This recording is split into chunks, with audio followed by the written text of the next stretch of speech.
Welcome to Chavrusa Daf. Chavrusa Daf! Today's daf is in honor of Yaakov Langer. Yaakov, we miss you, we love you. He's upstate in the mountains in August 2023. All month he's up there.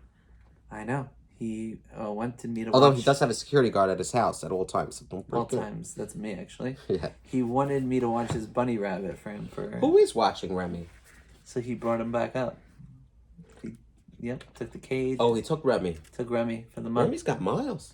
Yeah, so in July, when Yaakov was also upstate, but just for like Shabbos, we got to feed him over Shabbos. It was very special. Oh, you did? Yeah. That's nice. Yeah. Like give him a strawberry. Whenever I feed him, I give him more than they tell me. Oh, they told me I was very... Well, okay, don't tell him, but... He's not going to watch. So he said, like, give him 1 carrot. Because more than 1 carrot, he gets, like, too much sugar. My kids gave him... a amount of carrots. Oh, 2 carrots. Okay. Yeah. And he loved it, right? Yeah, but I didn't give him strawberries. You give him strawberries. Oh, wow. Blueberries. Wow. He eats it all the time. He loves it. And you know what? He's happy and healthier for it. I would think so. But we played with him. Like, my kids love... Yeah, I'm a little scared of him. He's like a scaredy rabbit. He's squirmy. He's squirmy. He doesn't just sit. I hate all rabbits equally. It's not him. Yeah. All right. Well, that's a rabbit. So this daf is in honor of Yaakov Langer, a Kiddushin man, and we're going to do daf Gimel in his honor. Kiddushin for the Kiddushin man. Ooh, I like that. You're the guy who did the pun this time. Referencing yesterday's daf. Yeah. Which we recorded 10 seconds ago. Okay, so this is daf Gimel, the third daf in Kiddushin. We don't know how many blot Kiddushin has, do we? I want to say... Is it bigger or smaller than Gittin? I think it's larger. Is it in the hundreds? I don't know. Yitzi, comments. Okay, so we were talking about the word derech, and we said that the word derech, right, the Mishnah starts off, Ha'isha niknes, v'shleisha drachim.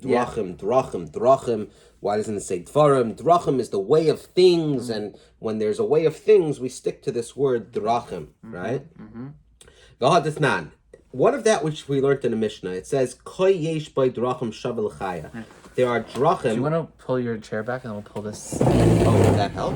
Oh, wow. Wow. Amazing. And we're back. Where's Benil? Oh, there he is. Okay. Yossi will be much happier. Yeah, he's very happy. And what of that which we learned in the Mishnah? It says, Koy yesh by drachim shavel chaya. There are drachim, ways in which a koi, is considered similar to a wild animal. Hold on a freaking second. We did this. We did? We did this. What was the first Masechta we learned together?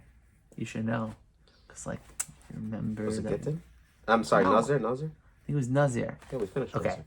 Maybe I'm crazy, but I'm almost positive that Nazir, literally like on the first daf or second daf, this Gemara was there.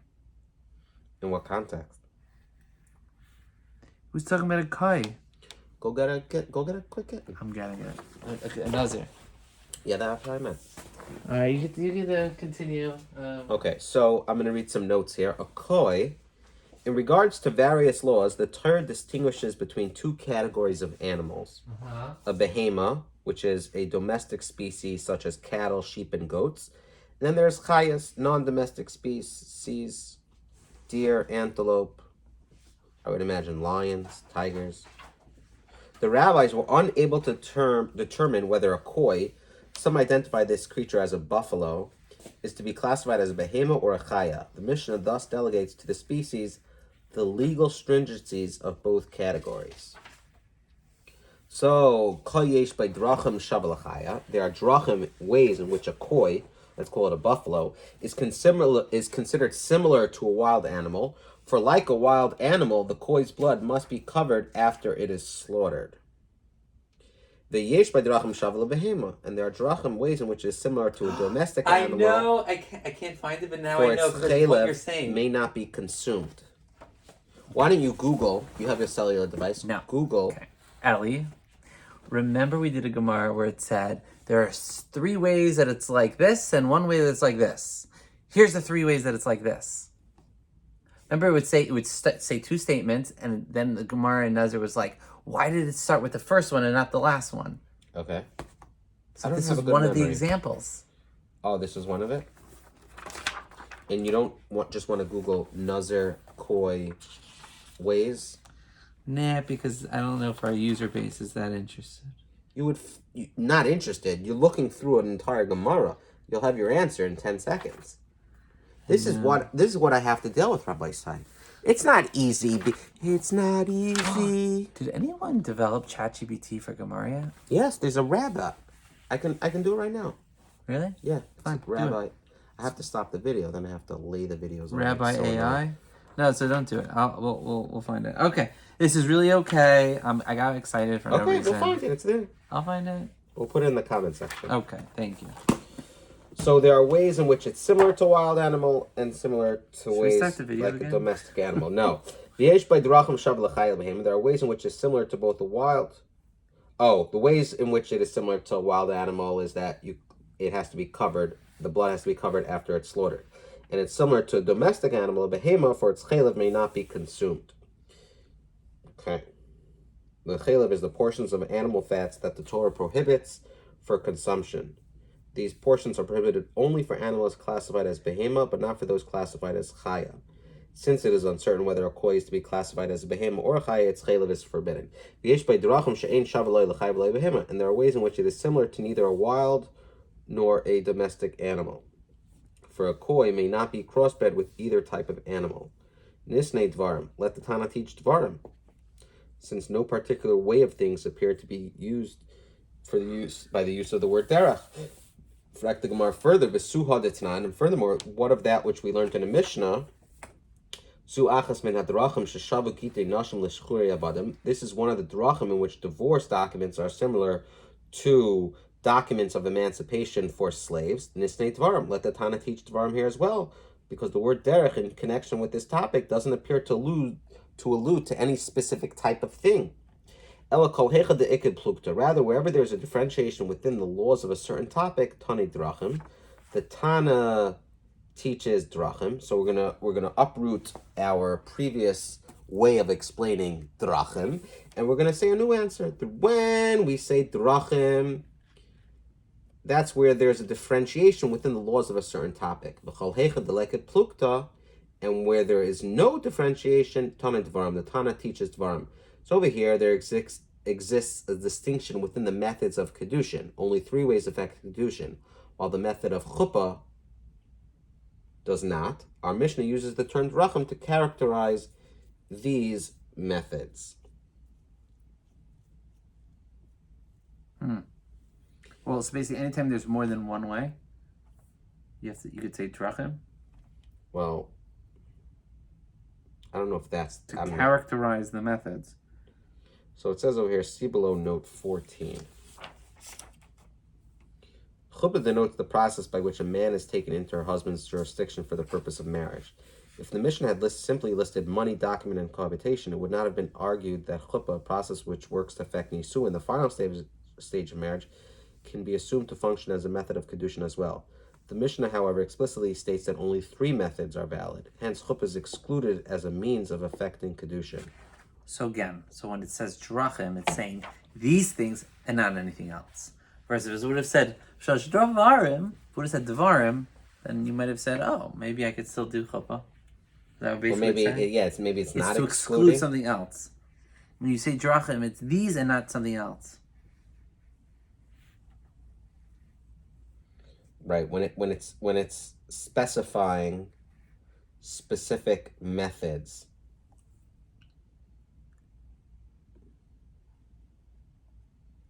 I don't know if it's exclusion as much as it is specifying specific methods.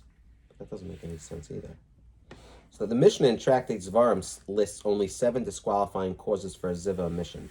Any other possible cause, such as sleeping, is excluded from the Mishnah's count.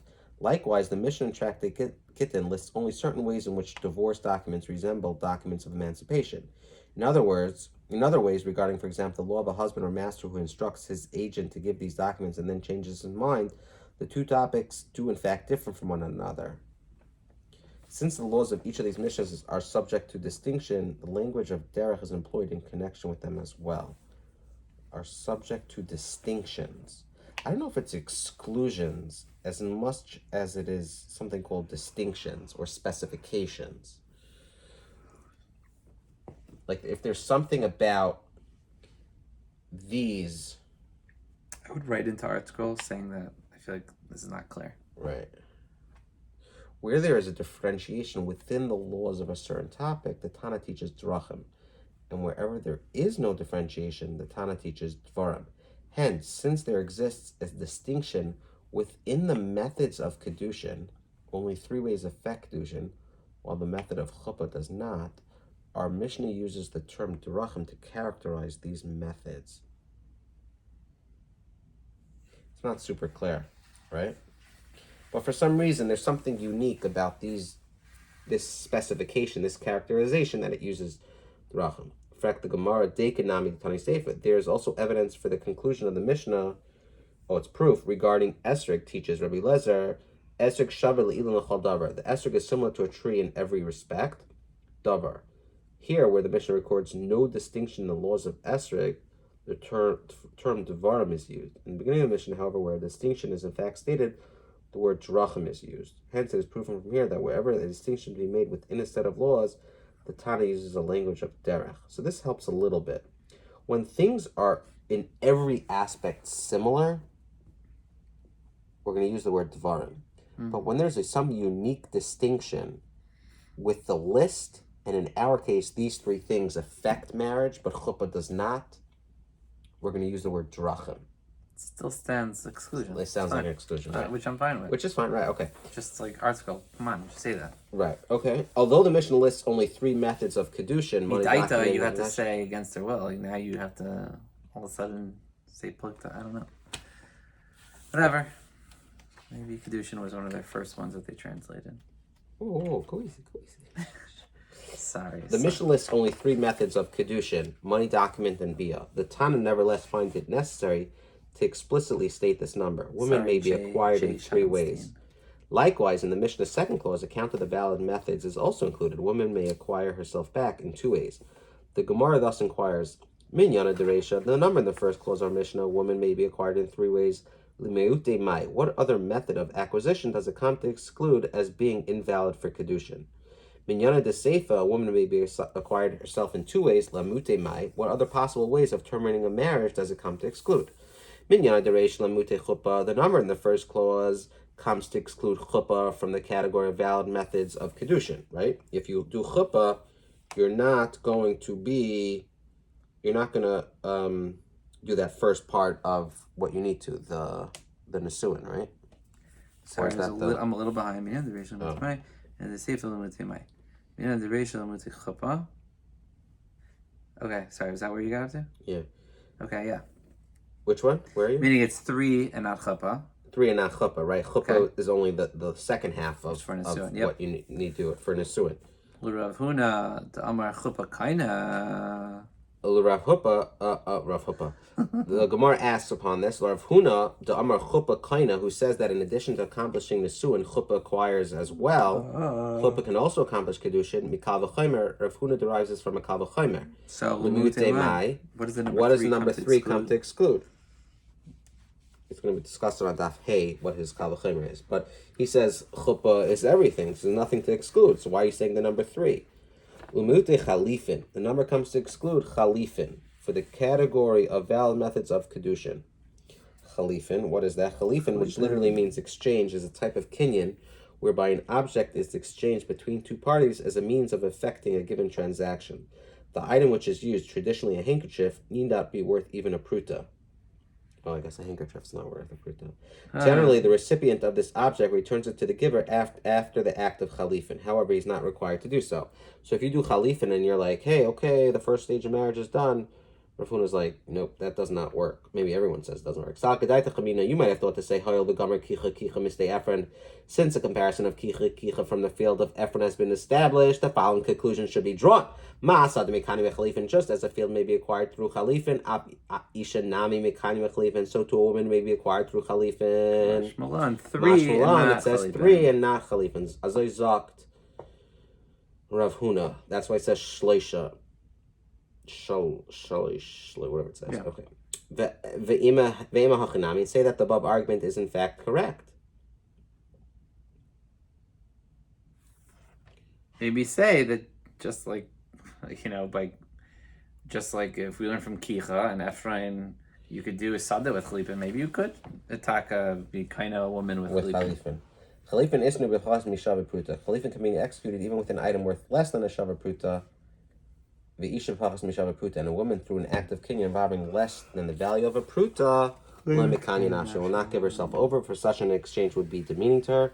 Hence, the method of Chalipin becomes invalid for Kiddushin, and the Mishnah exclusion of this method is therefore justified. Right, regardless of whatever the value is exchanged, because she could technically not be getting anything. So that's why Chalipin, and then works out according to Rav Huna. But I would imagine when it says 3, according to the Tana of our Mishnah, not just Rav Huna, it's excluding Chuppah and Chalipin. Mm-hmm. Okay, so now it says Minyana de Seifa. On the base, here we go. Minyana de Seifa, Lamute Mai. It comes to exclude Chalitza. We said a woman leaves the marriage in 2 ways. So it's Right, either death or get. Get or death. It comes to exclude Chalitza. You might have mistakenly thought to say Teitze B'chal V'chomer of Yama. It may be deduced through a Kal V'chomer from the laws of Yama that Chalitza can terminate a marriage. My Yvama Sheni Yetze B'get. If Yvama who cannot release from a restriction through a get, Yetze B'chalitza, Zoish Yetze B'gita, then someone who can be released through a get, in a Dina She Yetze B'chalitza, is it not logical that she should be released through Chalitza as well? Not so sure about that, but okay. Well, that would have been the Kal V'chomer. Yeah, I don't know why it's Kal V'chomer as much as you can say it the other way around. You can say that someone who can't be released from a get can go through Chalitza. So someone who can be released through a get should only need a get and not Chalitza. Like, I don't know why one is stronger. Kamashwan, thus by stating there that the 2 ways a woman is released from marriage, the Mishnah informs us that a married woman cannot be divorced through Chalitza. But say is in fact that a Chalitza is a valid method of divorce. Why are you knocking it? Maybe the Kal V'chomer is good. Right. The pasuk states in reference to divorce, Sefer Krisis, and Yishrai for her a document of Krisis. The words imply that Sefer Karsa ve'in davar achar karsa. A document may sever her from the bond of marriage, and nothing else may sever her. So if nothing else may sever her, how do I know that death works? Because when it says krisis, it's talking about divorce, and divorce is only accompanied by means of a document. Where did it explain that? Or is that just hopping? When it says severance, divorce is only because when someone dies, it's not a divorce. Right. It's a different form of severance. You're just no longer. You're right. There is no severance anymore. Right. Sorry, there is no connection anymore. Connection, right? So but when it comes to severance, it has to be a krisos, a document. Good show, by the way. So. What? Severance. No. Should I watch it? Yeah, you should check it out. It's on Apple. Yeah, it's very interesting. What's it about? About this company that they do a surgery in your head. When you go to work, you completely, what you do at your work, you completely forget what you would do as in your regular life. So you basically feel like you have 2 lives. But your brain at work doesn't, Why do they do that? So you're focused? So that maybe there's top secret things they were working on, so no one outside of it finds out. It's interesting. I do recommend. So the Mishnah had ruled that a woman may be mekadesh with money. Mm-hmm. So the Gemara says bekesef minulan. Where do I know that with kesef? Didn't we answer this earlier? Kesef minulan. Besuha d'tnan. And furthermore, regarding that which we learned in the Mishnah concerning a girl who has not yet reached full legal independence. Right, so what's this question? Oh, you're right. Note 7. Although the Gemara had previously noted a source for Kiddushin through money, it had done so only in a peripheral manner, simply to justify the Mishnah's use of the term acquire, niknas. So we said because money, so we want to say kinda. So you're saying now the Gemara sounds discussion. What? Yeah. Wow. Now it's asking. V'suhu d'tnan. The Gemara inquires further regarding a katana or a naira. Ha'ab zakei bevite dusheha v'kesef b'shtar v'bia. A father has rights to his daughter's Kiddushin with respect to money, document, and bia, any method through which her Kiddushin is affected. What does that mean? Depending on the method of Kiddushin used, the girl's father retains the rights to keep the funds received for his daughter's Kiddushin, accept the document, give his daughter over Kiddushin through bia, even against her will.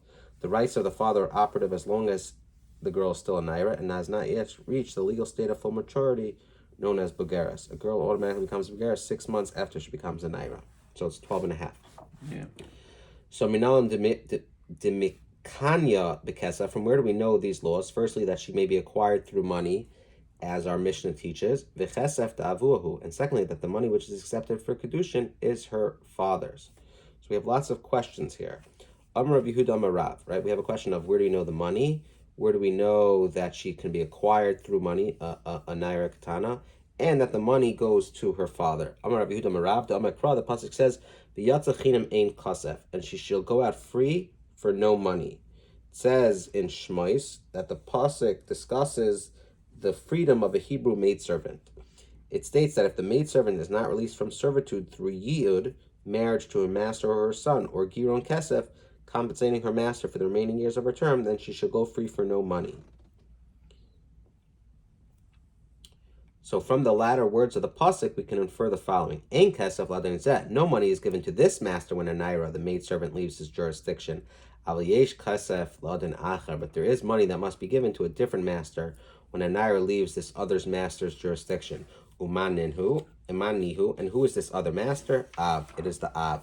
Hence, we deduce that when an ordinary naira, one who is not a maidservant, leaves her father's jurisdiction, when she becomes mikadesh, it can be mikudeshes, it can be through the instrument of money, and the money belongs to her father. The Gemara challenges this, and say that the money goes to her instead. For if, in fact, it can be inferred from the pasuk only that the money may be used for Kiddushin, but cannot be inferred to whom the money belongs, you just know that money works. Hachihashta, now then, avim makabel kiddusha, clearly her father accepts the money for a Kiddushin. Dichsiv es biti nasati le'ish hazeh, as is written, my daughter I have given to this man. Can it be v'iyu shakla kaspa? Can it be then that she then takes the money for herself? No. So you're right. Initially, you could have said, hey. Because that ein kasef adan zeh, al yesh kasef adan acher. So we say, who is going to get that money? Maybe the daughter gets the money. Right. But we know that he can facilitate it. Right. Okay. That we know that the money could be used for Kiddushin, but who says that he gets the money? Maybe she should get the money. Right. So it also says, es biti nasati leshazeh, my daughter I have given to this man. Once it has been established that the father is the one who accepts the Kiddushin, it's not reasonable to contend that he's prevented from keeping the money given for the Kiddushin. Why would the Torah have given the father what amounts to a worthless right? So, Azoizak Rashi. The Gemara accepts this reasoning, but objects that the pasuk does not prove that he keeps the money if the daughter is already a naira. And say that this father, the father's right to keep the Kiddushin money for his daughter, applies only when she is a minor. For such a girl has no ability to accept Kiddushin on her own. Aval naira de isla yada l'kabel Kiddushin, but when his daughter is a naira, a girl who has a potential to accept Kiddushin on her own, tikdish e nafshi v'sif shel kaspa, let the daughter betroth herself and take the money for herself. There's no evidence then that the father's right applies even to a naira. Maybe in that case she's not an adon, I'm not sure. But either way, once she has the right to do it, maybe maybe because she has that ability, well, very once nice. A girl is a naira, she can accept Kiddushin for herself? Yeah, I think they both have the ability to. Oh. The father and the daughter. And for the Gemara accepts this rebuttal and suggests another source for the father's right to keep the money of a naira's Kiddushin. Amakra b'nurea beis avia. The pasuk states, while she is a naira in her father's house. From here it may be derived that kol shevech nurim lavia, all profits that come to a girl during the stage of nairis accrue to her father. Hence the money of Kiddushin as well goes to him. So the pasuk says, while she's a naira in her father's house. So you can learn from that, kol shevech nurim lavia. You're right. If that pasuk wasn't there, you would think that she would be able to keep it because she's able to accept the Kiddushin. But the fact that it says Bunuar Beis Avia, Nair in her father's house, Kol Shevech Nurim Lavel, all the profits come to a girl during the stage of Nair's accrue to her father. Hence, the money of Kiddushin as well goes to him. What of that which Rav Huna said in the name of Rav? From where is it known that the products of a daughter's labor go to her father while she is naira? From the pasuk states, when a father shall sell his daughter as a maidservant. That is, the pasuk implies a comparison between a daughter and a maidservant. Just as with a maidservant, the products of her labor go to her master.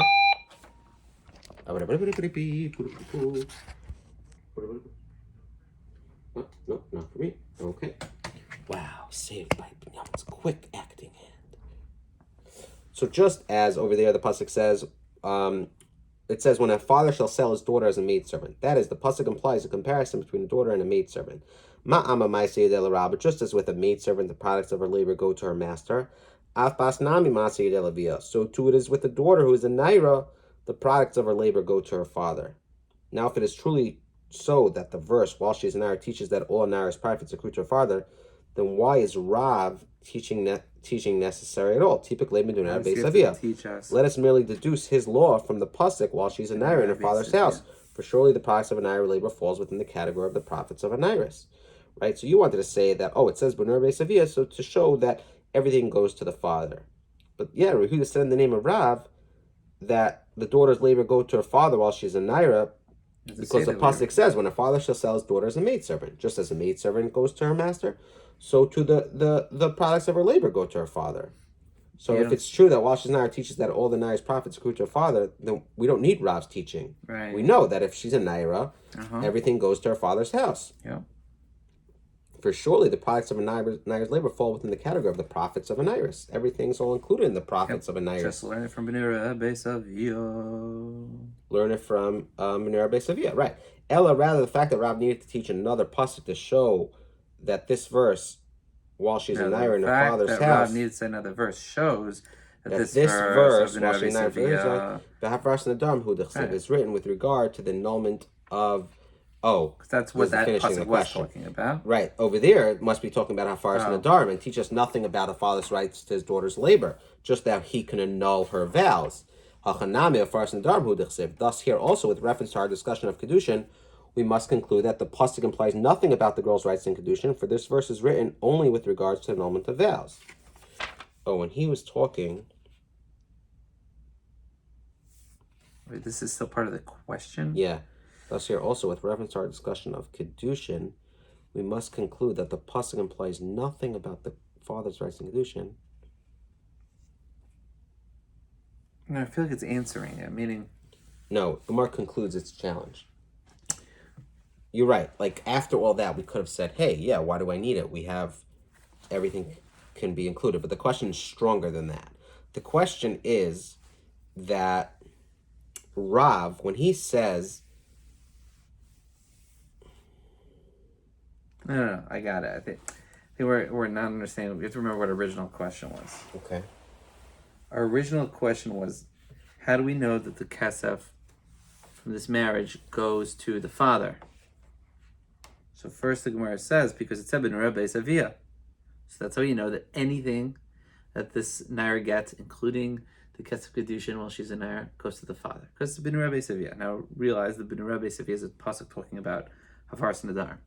Side note, it is.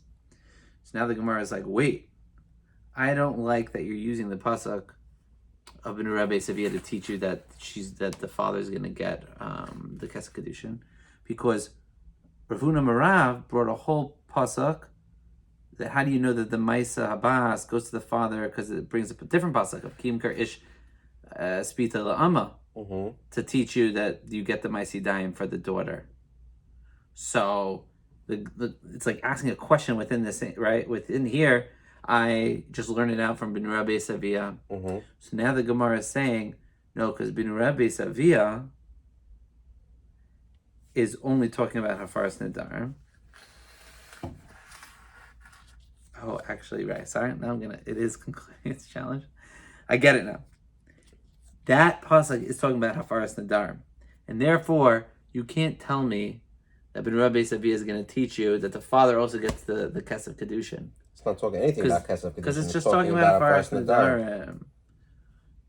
That as long as the girl is still a naira, she remains in her father's house in the sense that her vows can be annulled by her father. So comes along Rav Huna Marav and says, oh, the pasuk of V'chi imkar ish es bitei la'ama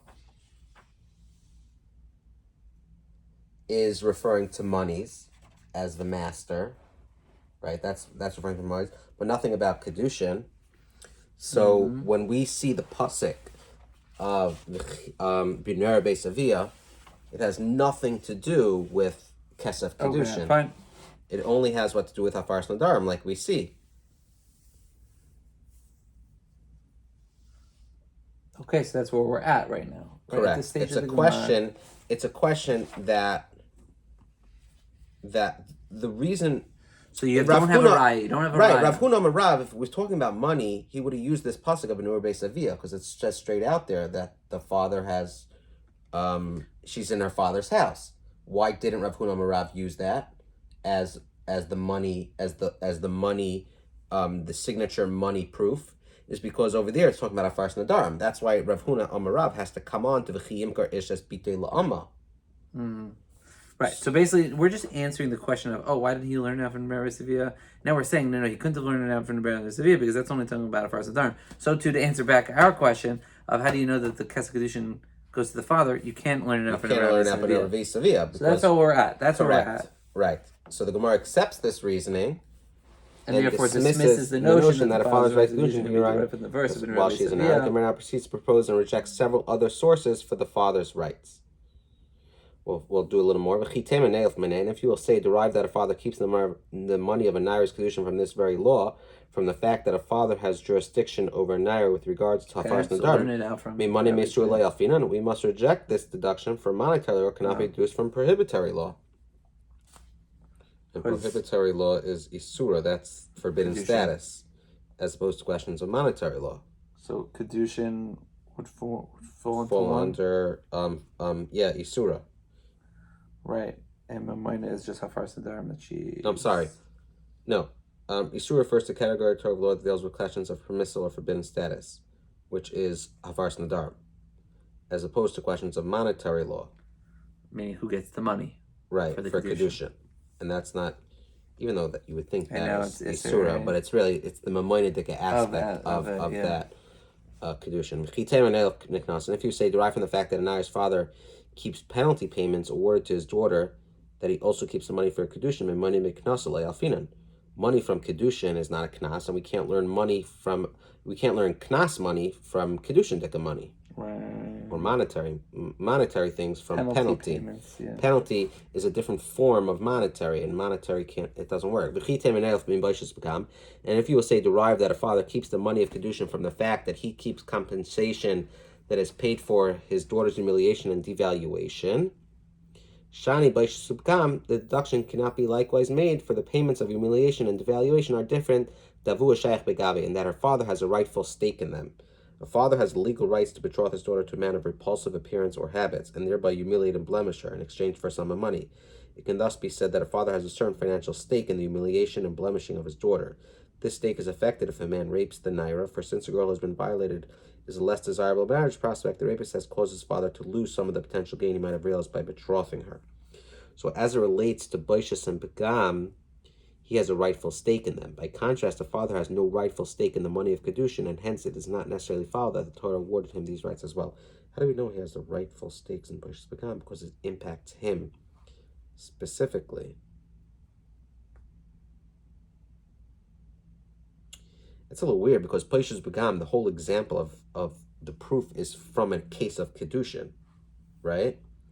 A father has legal rights to betroth his daughter to a man of repulsive appearance or habits. Okay, fine, he has a legal, in exchange for a sum of money.